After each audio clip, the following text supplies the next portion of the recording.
Hello students, मैं Naresh Garhwal Vasudeva education channel पर आप सभी का स्वागत करता हूं। इस चैनल पर ज्योग्राफी की अपनी जो क्लासें चल रही थी, उन्हीं क्लासों में आज अपन एक नए टॉपिक की चर्चा करेंगे और वो है वायुमंडलीय तापमान। जैसा कि आपको स्क्रीन पर दिख रहा होगा, वायुमंडलीय तापमान हमारे इस पूरे के पूरे सौर मंडल में उष्मा का एकमात्र स्रोत है ना, वो सूर्य को माना जाता है। सूर्य से ही पृथ्वी और पृथ्वी के साथ जितने भी ग्रह हैं, उपग्रह हैं, इन सबको उष्मा मिलती है, इन सभी को ताप प्राप्त होता है। लेकिन बात यह आती है कि पृथ्वी के चारों ओर जो वायुमंडल है, एटमॉस्फेयर है, ये कैसे गर्म होता है। इसको उष्मा प्रदान करने में सूर्य का प्रत्यक्ष रूप से कितना योगदान है और अप्रत्यक्ष रूप से कितना योगदान है, तो उसी को लेकर आज अपन अब इस वीडियो में चर्चा करेंगे। बात करते हैं वायुमंडलीय तापमान की।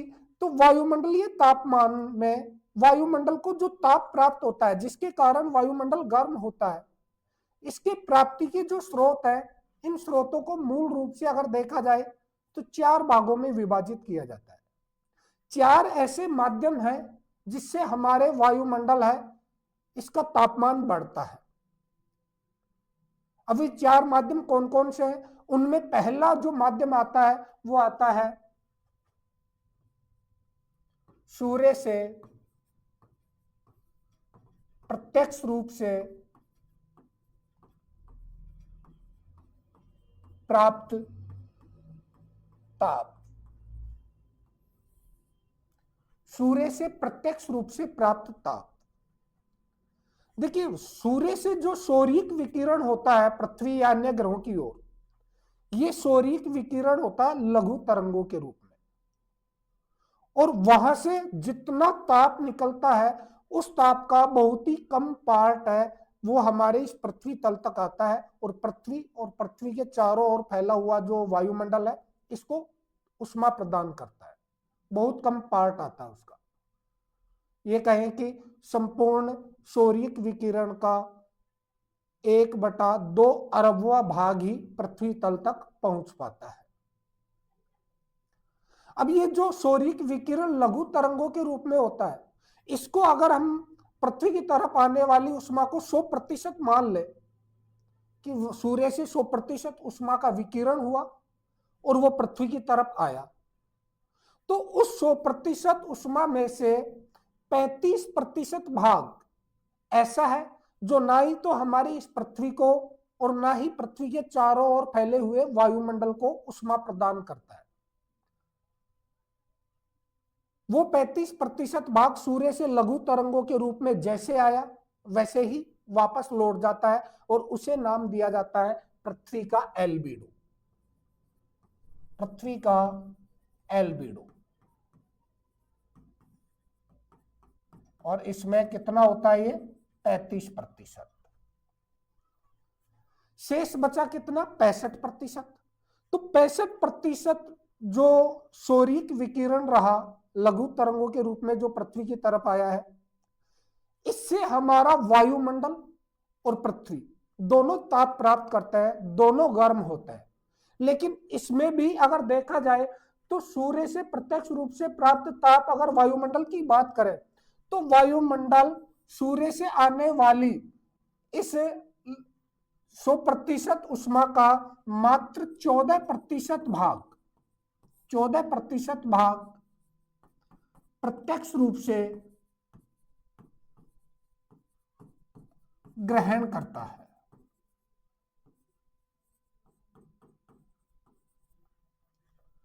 यानी सूर्य से जो 100% उष्मा का विकिरण हुआ, उसका 35% भाग आया वैसे ही गया, ना उसने पृथ्वी तल को उष्मा प्रदान की, ना वायुमंडल को उष्मा प्रदान की, जिसे नाम दिया जाता है पृथ्वी का एल्बिडो। शेष बची हुई 65% उष्मा का 14% भाग ऐसा है जो हमारे इस वायुमंडल के द्वारा प्रत्यक्ष रूप से ग्रहण किया जाता है। होता क्या है कि इस वायुमंडल के अंदर अगर संगठक तत्वों की बात की जाए तो संगठक तत्वों में आती है गैस, जलवाष्प और धूल कण। इनसे मिलकर बना हुआ है अपना ये वायुमंडल।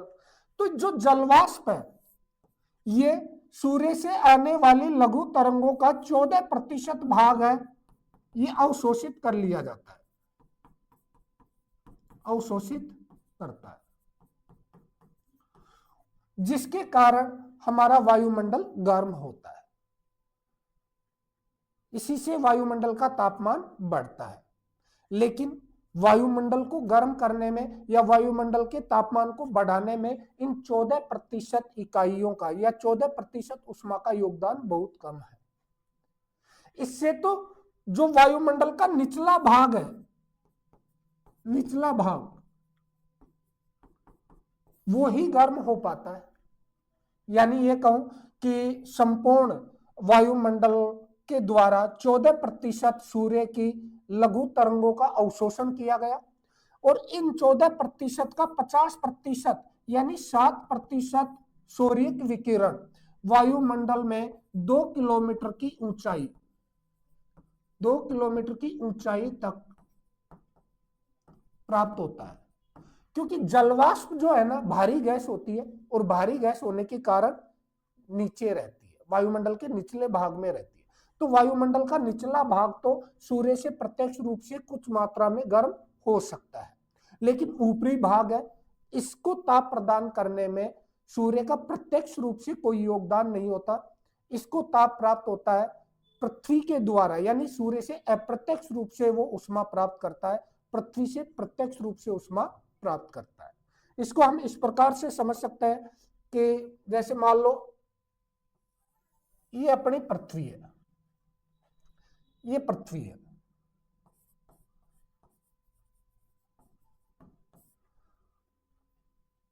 इस पृथ्वी के चारों ओर ये अपना वायुमंडल फैला हुआ है, ये वायुमंडल है। अब मान लो इधर से ये आपके सूर्य है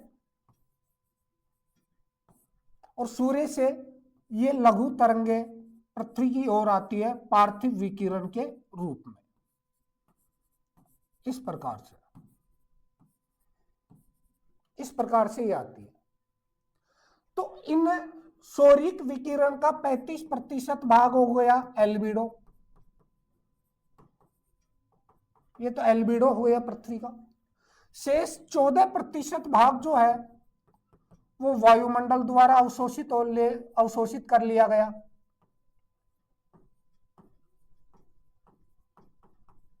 और शेष 51% जो उष्मा है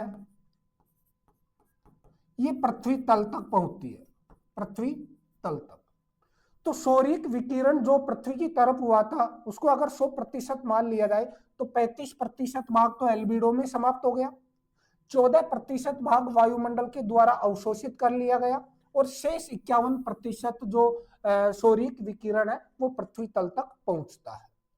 तो ऐसे में वायुमंडल उष्मा प्राप्त कर रहा है एक तो सूर्य से प्रत्यक्ष रूप से, लेकिन कितना, मात्र 14% भाग।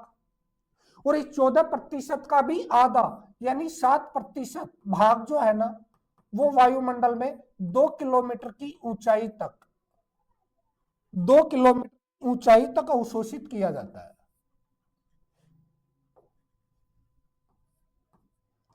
2 किलोमीटर की ऊंचाई तक।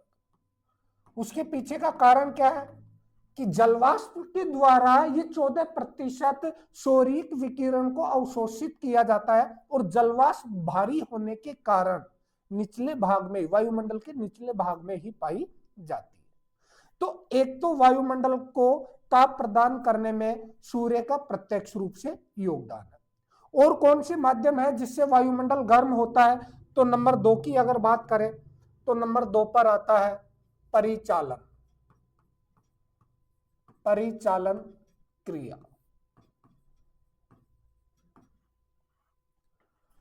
परिचालन क्रिया, पहले तो ये देखें कि परिचालन होता क्या है। तो परिचालन की अगर बात करें तो किसी एक ही वस्तु में तापमान के आधार पर भिन्नता हो और उस वस्तु में एक अणु से दूसरे अणु में संपर्क के कारण उष्मा का स्थानांतरण होता है, इस प्रकार अगर उष्मा का स्थानांतरण हो तो उसे नाम दिया जाता है परिचालन, कंडक्शन। कंडक्शन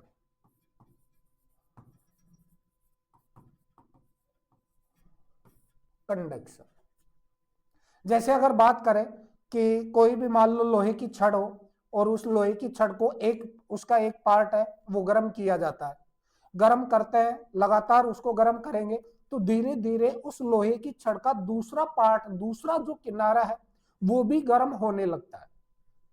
कैसे हुआ? क्योंकि एक अणु दूसरे अणु के संपर्क में है और उस एक अणु में जो ताप प्राप्त किया है एक अणु ने, वहां से उस ताप का स्थानांतरण दूसरे अणु में हुआ है। इसके कारण पूरी की पूरी जो छड़ है लोहे की वो गर्म हो जाती है। जैसे अपन रसोई के अंदर किसी बर्तन को उपयोग में लेता है, बर्तन का एक पार्ट है बर्नर पर, गैस पर रखा जाता है, गर्म किया जाता है, धीरे धीरे उसका दूसरा पार्ट भी गर्म हो जाता है। ये होता है परिचालन। अब इस परिचालन से हमारी पृथ्वी से वायुमंडल कैसे उष्मा प्राप्त करता है? तो ये पृथ्वी जो है, इस पृथ्वी के द्वारा सौरिक विकिरण का 51% भाग अवशोषित किया जाता है। 51% भाग सौरिक विकिरण का इसे प्राप्त होता है। अब जब पृथ्वी की सतह 51% सौरिक विकिरण को प्राप्त करेगी तो सतह का तापमान बढ़ेगा, सतह गर्म होगी, और जब ये सतह गर्म होगी तो इस सतह के चारों ओर वायुमंडल का जो सबसे निचला पार्ट होता है, सबसे निचला जो भाग होता है ये वाला, ये इस गर्म सतह के संपर्क में आकर ये भी गर्म हो जाता है परिचालन क्रिया के कारण। इस वायुमंडल का सबसे निचला पार्ट, या फिर ये कहूं कि वायुमंडल का जो 3 फीट या 1 मीटर की ऊंचाई वाला जो पार्ट है, बिल्कुल निचला पार्ट जो पृथ्वी की सतह के संपर्क में आता है, ये सतह इस पृथ्वी तल से ही उष्मा प्राप्त करती है, और ये जो उष्मा प्राप्त करने का माध्यम है उसे नाम दिया जाता है परिचालन क्रिया। तो इससे भी हमारा वायुमंडल है वो गर्म होता है, लेकिन वायुमंडल का कौन सा पार्ट गर्म होगा? सिर्फ निचला। कितनी ऊंचाई तक का? 1 मीटर की ऊंचाई तक वाला। इसके पीछे कारण क्या है? ऊपर वाला क्यों गर्म नहीं हो रहा? तो वायु जो है ना वो उष्मा की अच्छी चालक नहीं है। अगर लोहे की तरह, किसी धातु की तरह ये भी उष्मा की अच्छी चालक होती तो वायुमंडल ऊपर तक पृथ्वी के संपर्क में आकर गर्म हो जाता, लेकिन अच्छी चालक नहीं होने के कारण वायुमंडल का सिर्फ निचला जो पार्ट है वो ही इस परिचालन क्रिया से उष्मा प्राप्त करता है, ताप प्राप्त करता है और गर्म होता है। तो दूसरा जो माध्यम है वायुमंडल को उष्मा प्रदान करने का वो है परिचालन क्रिया। नंबर 3 की अगर बात करें तो 3 में आता है विकिरण, रेडिएशन।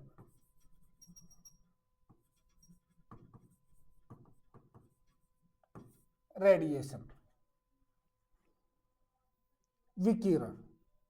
अब विकिरण क्या होता है पहले तो ये बात करें तो होता क्या है कि जब भी कोई वस्तु एक निश्चित सीमा तक ताप प्राप्त कर लेती है तो ताप प्राप्त करने के बाद, हालांकि वो ताप प्राप्त कर रही है किसी और माध्यम से, लेकिन जब वो निश्चित सीमा तक ताप प्राप्त कर लेती है तो उसके द्वारा भी उष्मा का विकिरण किया जाता है, और उस विकिरण के माध्यम से वो अन्य जो संपर्क में या पास में जो भी वस्तुएं होंगी उसको ताप प्रदान करती है। लेकिन देखिए होता क्या है कि सूर्य से जो सौरिक विकिरण आती है वो लघु तरंगों के रूप में आती है। सौरिक विकिरण, सौरिक विकिरण जो है वो आती है लघु तरंगों के रूप में, और ये लघु तरंगों के लिए हमारा जो वायुमंडल है ये पारगम्य होता है, पारगम्य होता है।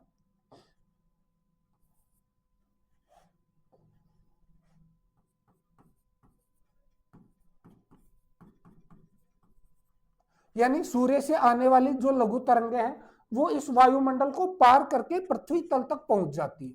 लेकिन जब पृथ्वी के द्वारा विकिरण किया जाता है, पृथ्वी द्वारा विकिरण किया जाता है,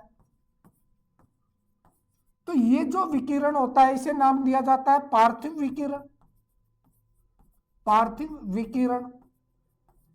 और पार्थिव विकिरण होता है लघु दीर्घ तरंगों के रूप में, दीर्घ तरंगों के रूप में।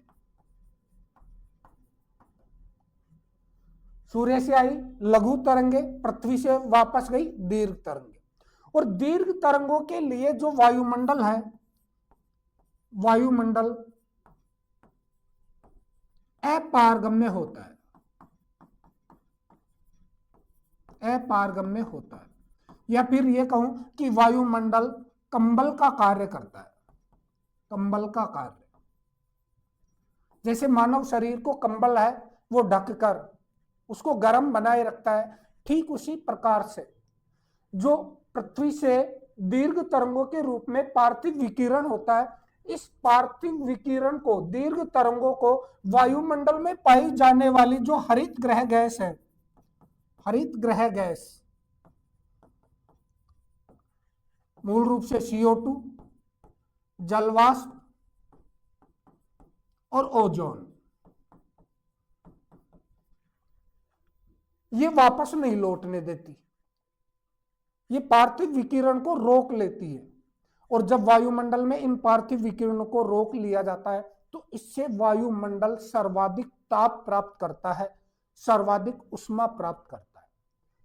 तो ध्यान रखिए, कंपटीशन के अंदर सीधा सा क्वेश्चन पूछा जा सकता है कि वायुमंडल को सर्वाधिक ताप प्रदान करने में योगदान है सूर्य का प्रत्यक्ष रूप से, परिचालन विधि से, या विकिरण से, या चौथा जो ऑप्शन आएगा संवहन, उससे। तो वायुमंडल सर्वाधिक उष्मा प्राप्त करता है विकिरण से, विकिरण से। पृथ्वी के द्वारा जितना पार्थिव विकिरण किया जाता है उसका 90% भाग इन हरित ग्रह गैसों के द्वारा वायुमंडल में रोक लिया जाता है, और उसी के कारण वायुमंडल है वो गर्म होता है। तो ऐसे में विकिरण का सर्वाधिक योगदान होता है वायुमंडल को ताप प्रदान करने में। इनमें भी अगर देखा जाए तो ये हरित ग्रह गैसों में CO2, जलवाष्प और ओजोन, ये तीनों गैसें अहम होती है जो इसको रोक कर रखती है वायुमंडल में। CO2 कार्बन डाइऑक्साइड, जलवाष्प और ओजोन। ध्यान रहे कि ये दोनों तीनों जो गैसें हैं ये भारी होती है, और भारी होने के कारण निचले पार्ट में ही, वायुमंडल के निचले भाग में ही रहती है। ऐसे में जो पार्थिव विकिरण है ये रुका कहाँ? वायुमंडल के निचले भाग में, और इसी कारण वायुमंडल का निचला जो भाग है वो ही अधिक ताप प्राप्त कर पाता है। इसके अतिरिक्त तीसरा जो माध्यम आता है, वो चौथा जो माध्यम आता है वो आता है संवहन। संवहन,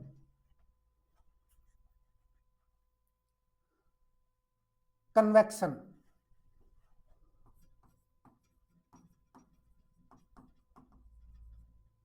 कन्वेक्शन ये भी वायुमंडल को उष्मा या ताप प्रदान करता है। ये कैसे करता है कि जैसे ही ये अपनी पृथ्वी है, इस पृथ्वी के चारों ओर ये वायुमंडल है, ये वायुमंडल का निचला पार्ट है, ये वाला। सबसे पहले सौरिक विकिरण से उष्मा प्राप्त कर रही है पृथ्वी।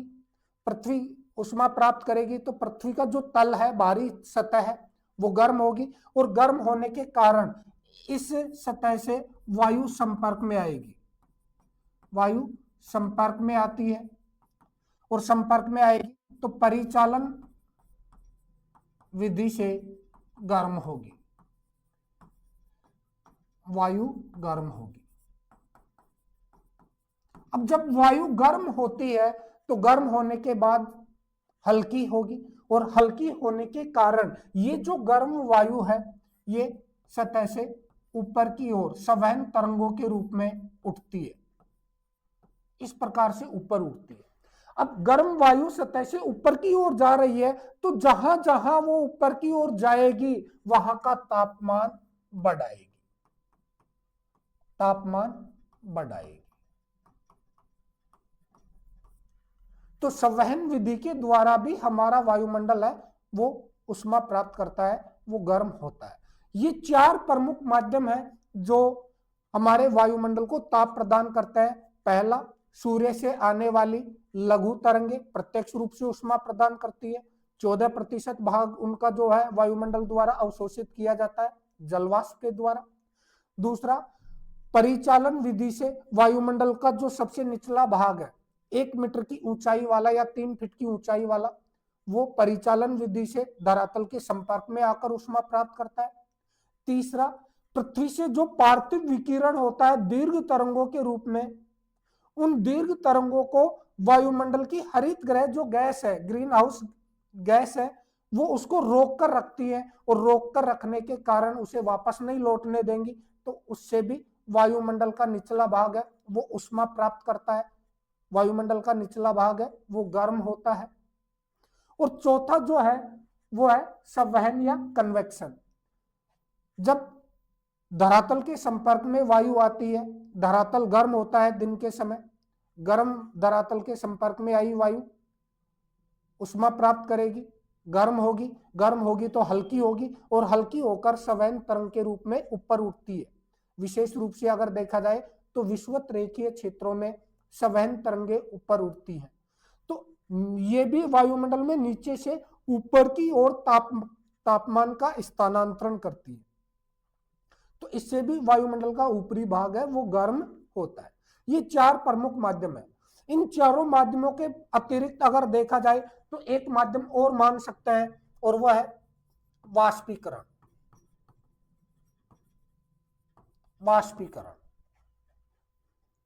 वाष्पीकरण की अगर बात करें तो वाष्पीकरण में होता क्या है कि जो जलीय क्षेत्र है, जब सौरिक विकिरण से लघु तरंगों से जल जो है वो गर्म होता है और गर्म होकर जलवाष्प में परिवर्तित होता है, जलवाष्प में परिवर्तित होता है, यानी जल तरल अवस्था से गैसीय अवस्था में आ जाता है,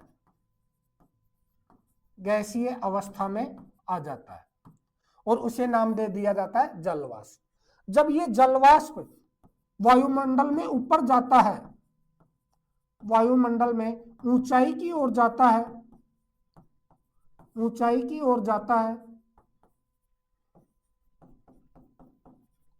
तो ऊंचाई के साथ तापमान घटता है और तापमान घटता है तो जब तापमान हिमांक बिंदु या औषांक बिंदु के आसपास आ जाता है तो संघनन होता है। इस संघनन के कारण जो जलवाष्प है, जल का गैसीय रूप है, पुनः जल का तरल रूप में परिवर्तन होता है। लेकिन संघनन के दौरान ध्यान रखना, जो उष्मा जल को गैस में बदलने में लगी थी, जितनी उष्मा का विनाश हुआ था जल को गैसीय रूप में बदलने में, वो उष्मा वहां संघनन के दौरान मुक्त होती है, जिसे नाम दिया जाता है गुप्त उष्मा। ये जो गुप्त उष्मा है ये भी वायुमंडल के ऊपरी भाग में वायु में मिलकर उसका तापमान बढ़ाती है, तापमान बढ़ाती है। तो ऐसे में अगर देखा जाए तो वायुमंडल 5 मुख्य स्रोतों से गर्म होता है, जिनमें वाष्पीकरण का भी कुछ योगदान होता है। ऐसे ही कुछ क्लाइमेटोलॉजी के और भी वीडियो लेकर आऊंगा। अगर वीडियो आपको पसंद आए तो लाइक करना, शेयर करना, चैनल को सब्सक्राइब करना और लेटेस्ट अपडेट के लिए बेल आइकन को प्रेस करना। जय हिंद।